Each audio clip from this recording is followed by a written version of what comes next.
The conference room falls silent. 14 pairs of eyes wait for your response. Your proposal, 6 months of work, has just been dismantled in 3 sentences.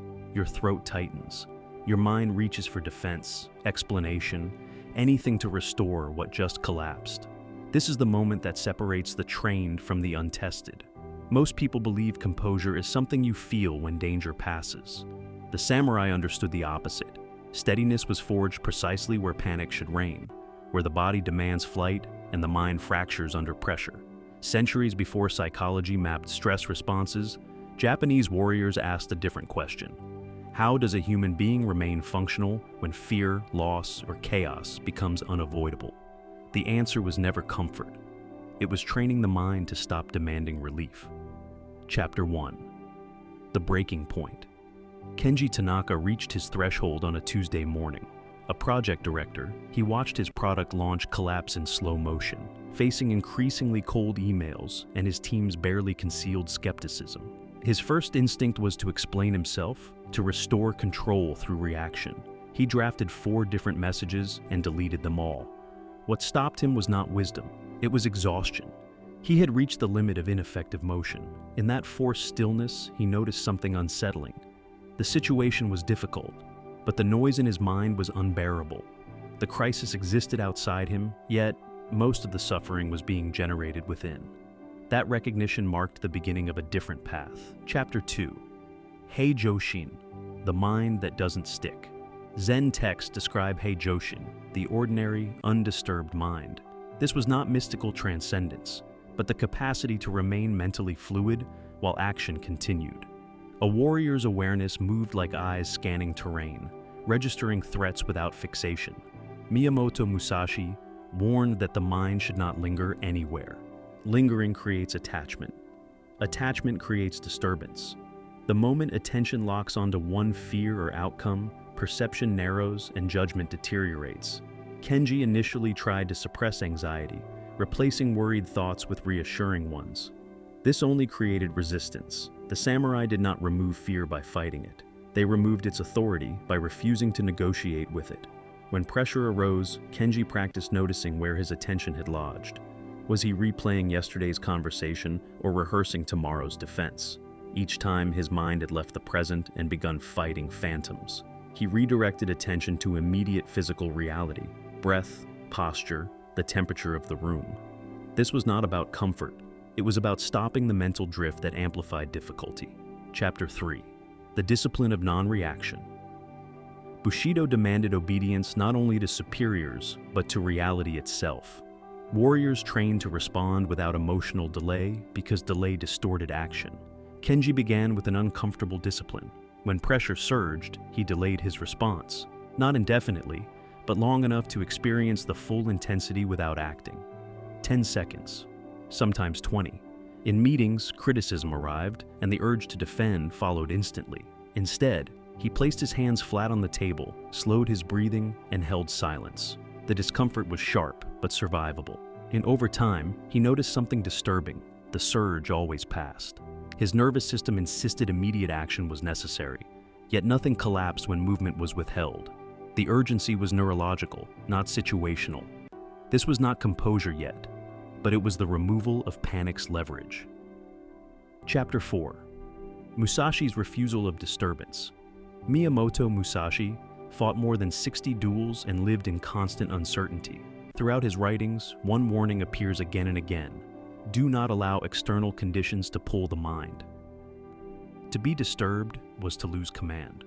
In the Dokkōdō, written during his final week, Musashi advised accepting everything just the way it is. This was not resignation, but strategic clarity. When reality is accepted without resistance, the mind conserves energy for action instead of wasting it on protest. Kenji tested this during moments that once would have consumed him. His work was forwarded without explanation. Credit was taken elsewhere. His timeline was dismissed publicly.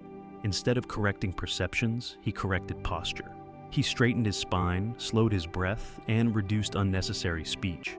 He learned to acknowledge an event once, clearly and privately. That was unfair, then he added, and it happened. With protest complete, only one question remained: what is the next useful move? Chapter 5. Elimination over addition. Modern approaches to composure rely on accumulation. More techniques, more tools, more methods of control. The list grows because the mind believes complexity will create safety. Samurai training worked through elimination. Remove excess thought. Remove unnecessary motion. Zen archery taught that accuracy improved when intention softened, not when effort intensified. Kenji stopped asking how to feel calm and began asking what could be removed. He reduced verbal responses under stress, offering fewer words when provoked. He eliminated background noise during difficult work.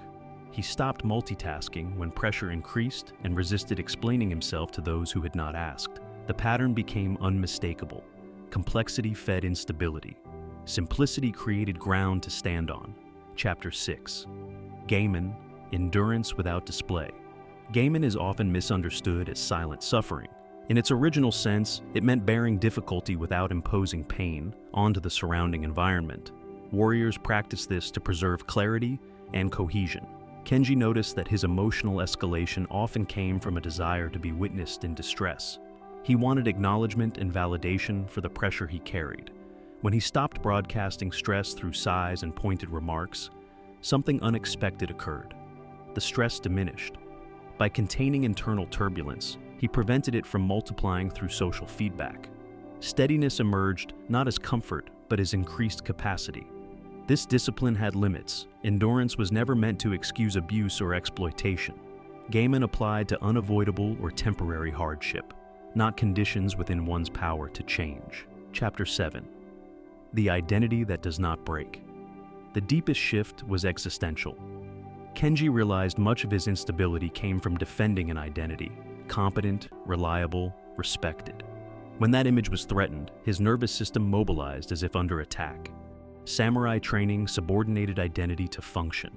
A warrior did not need to feel brave to act with courage. He did not need to feel calm to move with precision.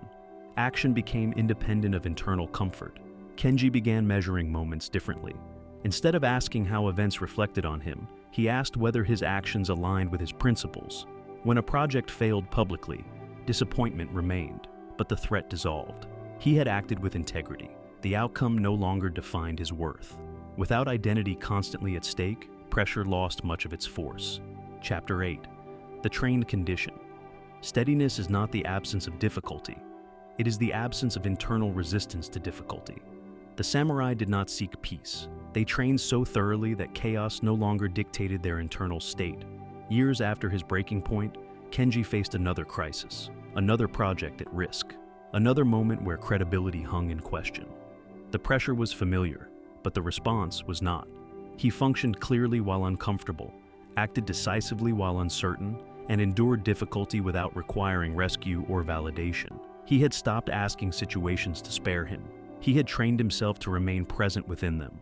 This is what the warrior tradition offers. Not immunity from chaos, but independence from its control. When you stop waiting for conditions to improve before you stabilize, steadiness stops being fragile.